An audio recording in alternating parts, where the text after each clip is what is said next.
لوگوں کے ذہن کے اندر یہ خیال تھا کہ اگر کوئی معتبر شخصیت دنیا سے چلی جائے تو اس کی وفات پر سورج اور چاند گرنے لگتا ہے۔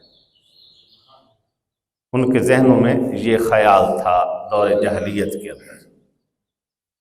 پھر ایسا ہوا کہ حضور صلی اللہ علیہ وسلم کے مبارک بیٹے حضرت ابراہیم رضی اللہ تعالیٰ عنہ کا جب انتقال ہوا، سورج گرنے لگا، تو عرب میں یہ بات مشہور ہو گئی کہ دیکھیں اگر کوئی معتبر اور بڑی شخصیت دنیا سے جاتی ہے تو یہ کیفیت ہوتی ہے۔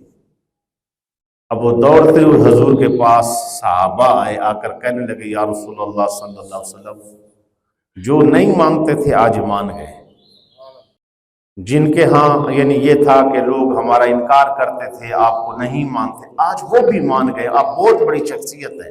آپ نے فرمایا کیسے؟ کہ آپ کے بیٹے کا انتقال ہوا ہے، ادھر سے سورج کو گرن لگ گیا۔ تو آپ صلی اللہ علیہ وسلم نے فرمایا یہ اللہ کی نشانیاں ہیں، نہ کسی کی زندگی پر ملنے پر ان میں کوئی فرق آتا ہے، نہ دنیا میں جانے کے بعد کوئی ان پر فرق آتا ہے۔ یہ واضح لفظوں میں میرے پاک نبی سرور کونین صلی اللہ علیہ وسلم نے سمجھایا۔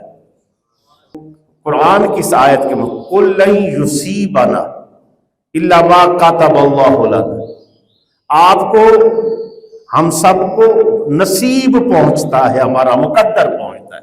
کون؟ جو اللہ نے لکھ دیا، نہ کوئی کام کر سکتا ہے دنیا مل جائے رزق چھین لے، نہیں چھین سکتے، دنیا مل جائے رزق دے لے نہیں دے سکتے، رزق دینے والا بھی اللہ ہے، اگر محروم ہو گئے تو محروم کرنے والا بھی اللہ ہے۔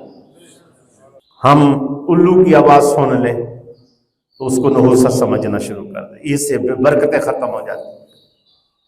کوا کہیں آ کر کسی گھر پر بول لے تو کہتے مہمان آ رہا ہے۔ اسی طرح کوئی یعنی فن لینڈ کے اندر آج بھی ایسا ہے کہ اگر وہاں چیونٹی جو ہے مر جائے تو سمجھتے ہیں کل بارش آئے گی۔ مصر کے لوگوں کے ہاں یہ آج بھی مشہور ہے، مصریوں کے ہاں اگر خالی کینچی بچے ایسے چلاتے ہیں تو وہ کہتے ہیں کہ بدروحیں جو ہے نا وہ کٹ جاتی ہیں اور وہ غصے والی ہو جاتی ہیں، آ کر حملہ آور ہوتی ہیں اس گھر پر، بچوں کو وہ خالی کینچی نہیں چلانے دیتے۔ یہ ساری چیزیں، شیشہ ٹوٹ جائے تو نحوست ہے، بلی کالی گزر جائے تو نحوست ہے، خرگوش آگے سے گزر جائے تو یہ برکت ہے، فلاں حدثہ برکت والا ہے، فلاں نحوست ہے، اس کا اسلام سے شریعت سے کوئی تعلق نہیں۔ حضور علیہ الصلوۃ والسلام نے فرمایا اگر کوئی بندہ کسی کام کو نحوست سمجھ کے رک گیا تو اس نے شرک کیا۔ یعنی دو نکاح اکٹھے کریں تو لوگ کہتے نہیں یہ بھاری ہوتے ہیں۔ اگر دو نکاح کرنے سے، دو نکاح یعنی ایک دو بیٹے ہیں دونوں بیٹوں کا کرنے لگے، یا ایک بیٹا ایک بیٹی کا کرنے لگے، ایک گھر میں دو نکاح ہو رہے ہیں، لوگ کہتے ہیں نحوست ہے، یہ بھاری ہوتے ہیں۔ اگر اس کام سے کوئی رک گیا تو اس نے شرک کیا۔ سفر کے مہینے میں شادی کرنے سے جو رک گیا اس نے شرک کیا۔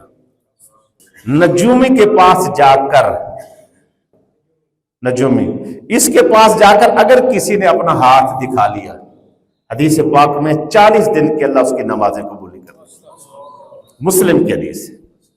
یہ اخباروں کے اندر ایک چل رہا ہوتا ہے کہ بھئی کل کا دن کیسا گزرے گا،